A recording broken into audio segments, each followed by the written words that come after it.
দাবি আমাদের অটোরিক্সা চলুক, মেন রাস্তায় চলার কোনো অধিকার আমাদের নাই। আমরা গলির ভিতরে চালামু, কিন্তু আমাকে যেটা ইচ্ছে এটা মান্য নোক, তাইলে আমরা শান্ত হয়ে যাবো সবই। আমার গাড়িটা পরশুদিন এই জায়গা থেকে ধরছে, বড় বড় অনেক অফিসার আইছে, গাড়িটা সারানো এই জায়গায় 200 অটোরিক্সা ছিল মেন রাস্তায়, ধরে না 5টা গাড়ি ধরছে। ধরার পরে আমরা বলছে কি গাড়ি দিয়ে দেবো, তোমরা চাবি দিয়ে দাও। চাবি দিয়ে দিলাম, ভালো কথা। দিছি কতক্ষণ পরে বলতেছে ওই স্যার আইতেছে, ওই স্যার আইতেছে, আইতে মনে করেন অবস্থা খারাপ। একটা খাতা লইলে সারে বড় একটা খাতার মধ্যে নাম টাম লেখলো, ঠিকানা লেখলো। লেখার পরে বললো কি যে 1200 টাকার রেগার বিল তোমাকে হয়েছে, তোমরা র্যাপটুর পিছে গেলে গাড়িটা ছাইড়া দিব। দেখ ভালো কথা মানলাম, মাইনা গেলাম, র্যাপটুর পিছে গেছে, গাড়ি ছাড়া না। ডাইরেক্ট কথা বলতেছে কি গাড়ি ছাড়া হবে না।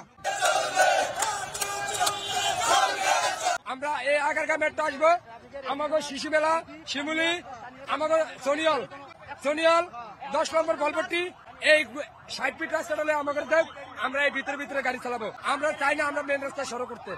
আমাদের মারপিট খাইতে খাইতে আমরা অত্যাচার হয়ে গেছি। 1 লক্ষ টাকা কিস্তি আজকে আমার 7 বছরের বাচ্চারা আমি 20টা টাকা দিতে পারি না। আব্বু 20টা টাকা দাও, আমি নাস্তা করবো। আমার 2 চোখের পানি পালিয়ে দিয়ে আমি আয়া পড়ছি এই রাস্তায়। আজ 3 দিন পর্যন্ত আমার ঘরে বাজার চলে না। আমরা অন্যায় করি, আমরা অটো ড্রাইভার ভালো না, কারণ এক পক্ষে কথা বললে তো কাজ হবে না। আমরা নিয়ম শৃঙ্খলা মেনে গাড়ি চালাই না।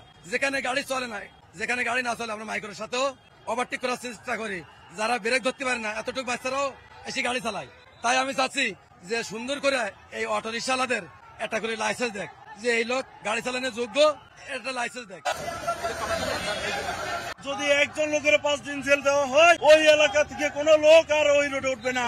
কারণ 5 দিনে জেল খেয়েছি 10 টাকার জন্য, 10 টাকাও খেতে চাই না, 5 দিনে জেলেও যেতে চাই না। আমরা চাই আগে সুপ্রিম কোর্টের রায় ছিল আমাদের পক্ষে, আবার গরিবের পক্ষে সুপ্রিম কোর্টের রায় আসুক। কারণটা হলো, যদি সুপ্রিম কোর্ট সবচেয়ে বড় কোর্ট হয়ে থাকে, তাহলে সুপ্রিম কোর্টের রায়ের বিরুদ্ধে কিভাবে হাইকোর্ট নিষেধাজ্ঞা জারি করলো, ওইটা আমরা কৈফিয়ত চাই, ওইটার জবাব চাই। আমরা গরিব মানুষ, তার জবাব চাই, আমরা সবার জবাব চাই।